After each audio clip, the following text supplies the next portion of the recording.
Hi എല്ലാവർക്കും നമസ്കാരം. പുതിയൊരു വീഡിയോയിലേക്ക് എല്ലാവർക്കും സ്വാഗതം.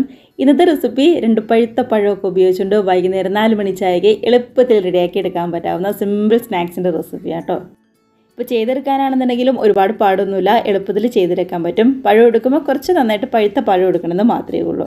ചെറുപഴം ഉപയോഗിച്ചിട്ടാണ് നമ്മൾ ഈ സ്നാക്സ് ചെയ്തെടുക്കുന്നത്. ഇതാകണ്ടോ, പുറംഭാഗമൊക്കെ ആണെങ്കിലും നല്ലതുപോലെ തന്നെ മുരിഞ്ഞ്, ഉള്ളൊക്കെ ആണെന്നുണ്ടെങ്കിലും നല്ല പഞ്ഞി പോലെ സോഫ്റ്റ് ആയിട്ടുള്ള നമ്മുടെ സ്നാക്സാണ്. അപ്പോൾ എല്ലാവരും മിസ് ചെയ്തതായി ഇതേപോലെ ഒന്ന് ട്രൈ ചെയ്ത് നോക്കി കമൻസ് ഒക്കെ ആണെന്നുണ്ടെങ്കിലും മറക്കാതെ അറിയിക്കണേ. നമുക്ക് കണ്ടു നോക്കിയാലോ എങ്ങനെയാണ് നല്ല കിട്ടില്ല ടേസ്റ്റിൽ എളുപ്പത്തിൽ നമ്മുടെ ഈ സ്നാക്സ് ചെയ്തെടുക്കുന്നതെന്ന്.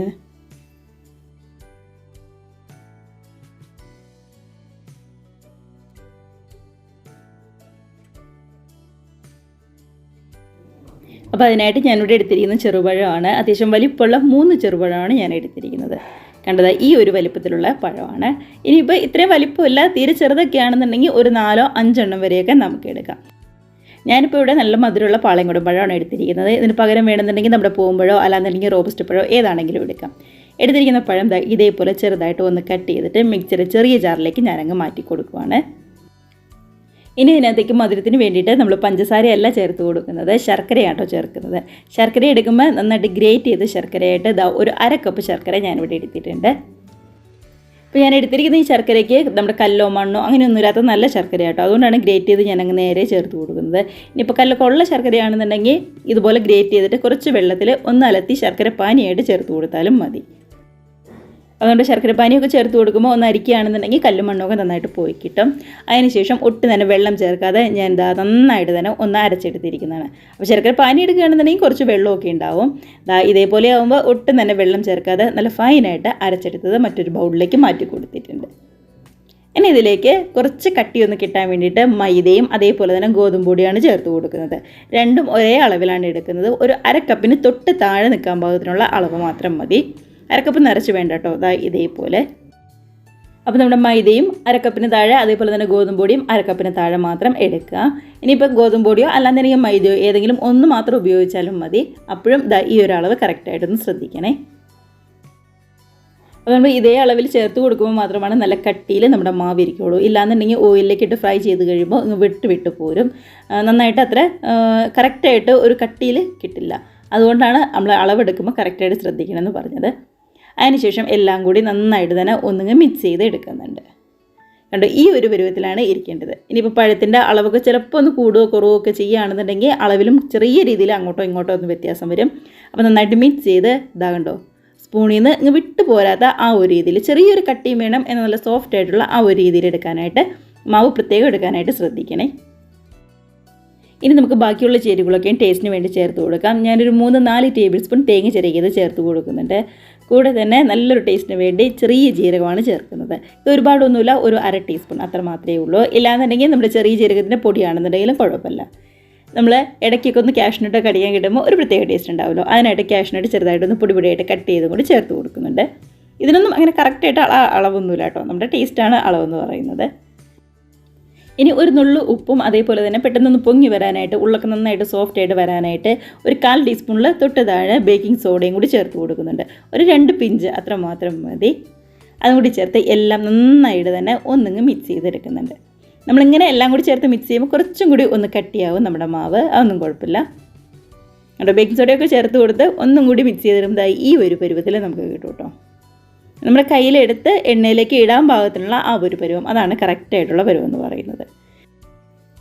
അങ്ങനെ നമ്മുടെ മിക്സിങ്ങിൻ്റെ പരിപാടിയൊക്കെ കഴിഞ്ഞു. ഇനിയിപ്പോൾ വേറൊന്നും തന്നെ ചെയ്യാനില്ല, എല്ലാം സെറ്റായിട്ട് വന്നിട്ടുണ്ട്. ഇനി ഒരു 15-20 മിനിറ്റ് ഒന്ന് റെസ്റ്റ് ചെയ്യാനായിട്ട് മാറ്റി വയ്ക്കണം. അപ്പോൾ അതവിടെ മൂടി വെച്ച് ഒരു 15-20 മിനിറ്റ് നന്നായിട്ടൊന്ന് സെറ്റാവാനായിട്ട് മാറ്റി വയ്ക്കാം. അങ്ങനെ ഒരു 20-25 മിനിറ്റിന് ശേഷം നമ്മളൊന്ന് എടുത്ത് തുറന്ന് നോക്കുവാണ്. എല്ലാം നല്ല അടിപൊളിയായിട്ട് തന്നെ സെറ്റായി വന്നിട്ടുണ്ട്. ബേക്കിംഗ് സോഡയൊക്കെ ചേർത്ത് കൊടുത്തുകൊണ്ട് ഉള്ളൊക്കെ ആണെന്നുണ്ടെങ്കിലും നന്നായിട്ട് തന്നെ വന്നിട്ടുണ്ട്. അപ്പോൾ ഇത് മതി. ഇനിയിപ്പോൾ ഒന്നും തന്നെ ചെയ്യാനില്ല, നമുക്ക് നേരെ ഓയിലിലേക്കിട്ട് ഫ്രൈ ചെയ്തെടുക്കാം. അതിന് മുമ്പായിട്ട് ഞാനിവിടെ കുറച്ച് കറുത്ത എള്ളും കൂടി ചേർത്ത് കൊടുക്കുന്നുണ്ട് കേട്ടോ. ഇതൊക്കെ ഓപ്ഷനിലാണ്, വേണമെന്ന് നിർബന്ധമുള്ള കാര്യങ്ങളൊന്നുമല്ല. ചേർത്ത് കൊടുത്താൽ കാണാനൊക്കെ ഒരു ഭംഗിയുണ്ടാവും, അത്ര മാത്രമേ ഉള്ളൂ. അതായത് എല്ലാം നന്നായിട്ട് ഒന്നും കൂടി ഒന്ന് മിക്സ് ചെയ്തിട്ട് ഇനിയിപ്പോൾ ഒട്ടും തന്നെ സമയം കളയേണ്ട, നമുക്ക് നേരെ ചൂടായ ഓയിലിലേക്കിട്ട് അങ്ങ് ഫ്രൈ ചെയ്തെടുക്കാം. അങ്ങനെ ഇതാ ഓയിലൊക്കെ ആണെങ്കിൽ നന്നായിട്ട് തന്നെ ഒന്ന് ചൂടായി വന്നിട്ടുണ്ട്. ഓയിൽ ചൂടായി കഴിയുമ്പോൾ ഗ്യാസ് ഒരു മീഡിയം ഫ്ലെയിമിലേക്ക് അങ്ങ് മാറ്റി കൊടുക്കുക. അതിനുശേഷം കൈ പതുക്കെ വെള്ളത്തിൽ ഒന്ന് നനച്ചതിന് ശേഷം ഇതേപോലെ കയ്യിൽ കുറച്ച് എടുത്ത് ഓയിലിലേക്കിട്ട് അങ്ങ് ഫ്രൈ ചെയ്തെടുത്താൽ മാത്രം മതിയാവും. ഇങ്ങനെ കയ്യിലെടുക്കുമ്പോൾ അങ്ങനെ കറക്റ്റായിട്ട് ഷേപ്പൊന്നും ഉണ്ടാവില്ല. പക്ഷെ നന്നായിട്ട് പൊങ്ങിയൊക്കെ വരുമ്പോൾ അടിപൊളിയായിരിക്കും. ഇല്ലാന്നുണ്ടെങ്കിൽ ഒരു സ്പൂൺ ഉപയോഗിച്ച് ചേർത്ത് കൊടുത്താലും മതി കേട്ടോ. ഗ്യാസ് ഒരു മീഡിയം ഫ്ലെയിമിൽ തന്നെ വെക്കാനായിട്ട് പ്രത്യേകം ശ്രദ്ധിക്കുക. ഏറ്റവും ലോ ഫ്ലെയിമിൽ വെക്കുകയാണെന്നുണ്ടെങ്കിൽ ഒരുപാട് എണ്ണ കുടിക്കും. അതേപോലെ തന്നെ ഹൈ ഫ്ലെയിമിൽ വെക്കുകയാണെന്നുണ്ടെങ്കിൽ പുറംഭാഗമൊക്കെയാണെന്നുണ്ടെങ്കിലും പെട്ടെന്ന് മുരിഞ്ഞു വരും. ഉള്ളൊക്കെ ആണെന്നുണ്ടെങ്കിലും അത്ര നന്നായിട്ടങ്ങ് വെന്ത് വന്നെന്ന് വരില്ല. ഇതാ ഒരു വശമൊക്കെ റെഡിയായി കഴിഞ്ഞപ്പോൾ പതുക്കെ ഒന്ന് മറിച്ചിട്ട് കൊടുത്ത് 2 വശം ഇങ്ങ് റെഡിയായി വരുന്നവരെ നമുക്കൊന്ന് വെയിറ്റ് ചെയ്യാം. ഒരുപാട് കളറൊന്നും മാറാതെ ഒരു പാകത്തിനായിട്ടാണ് നമുക്ക് കിട്ടിയിരിക്കുന്നത്. അപ്പോൾ ഇതാ ഇതേപോലെ തിരിച്ചു മറിച്ചൊക്കെ ഇട്ട് കൊടുത്ത് 2 വശം റെഡിയായി കഴിയുമ്പോൾ കോരിയെടുത്ത് മാറ്റി വയ്ക്കാവുന്നതേ ഉള്ളൂ. കണ്ടോ, നന്നായിട്ട് തന്നെ നമുക്ക് വന്നിട്ടുണ്ട്. അങ്ങനെ ഇതാ 2 വശമൊക്കെ നന്നായിട്ടൊന്ന് മുരിഞ്ഞ് ശരിക്കും ഇവിടെ റെഡിയായി വന്നിട്ടുണ്ട്. കണ്ടോ, ഇത് മതിയാവും. അപ്പോൾ ഈ സമയത്ത് നമ്മൾ എണ്ണയിൽ നിന്ന് എടുത്ത് മാറ്റി വയ്ക്കുകയാണ്. ഒരു ടിഷ്യൂ പേപ്പറിലേക്ക് മാറ്റുകയാണെന്നുണ്ടെങ്കിൽ ഇതിൻ്റെ ഉള്ളിലുള്ള എണ്ണയും കൂടി അങ്ങ് പോയി കിട്ടും. അതിനുശേഷം ഇതേപോലെ തന്നെ കൈ ഒന്ന് പതുക്കെ വെള്ളത്തിൽ മുക്കിയിട്ട് ബാക്കി മാവും ഓയിലിലേക്കിട്ട് പെട്ടെന്ന് ഫ്രൈ ചെയ്തെടുക്കാം.